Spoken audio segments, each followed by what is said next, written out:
आपको बताएं कि साबिक सदर आसिफ अली जरदारी ने नैब के नोटिस के खिलाफ इस्लामाबाद हाई कोर्ट से रुजू कर लिया। न्यूयॉर्क अपार्टमेंट से मुतालिक नैब नोटिस कल अदम करार देने की इस्तदा कर दी। दरख्वास्त के साथ आसिफ अली जरदारी ने अपनी मेडिकल रिपोर्ट भी मुंसलिक कर दी। अदालत आलिया ने आसिफ अली जरदारी की जमानत कबल अज़ गिरफ्तारी की दरख्वास्त समाअत के लिए मुकर्रर कर दी। चीफ जस्टिस अता मीरुल्लाह और जस्टिस आमिर फारूक कल केस की समाअत करेंगे।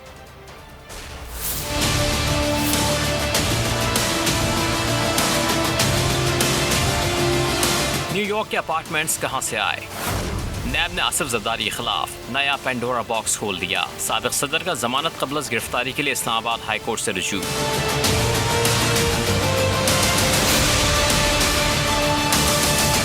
इस्लामाबाद हाई कोर्ट में आसिफ जरदारी की जानिब से जमा कराई गई दरख्वास्त में नैब नोटिस को कलअदम करार देने की इस्तदा की गई।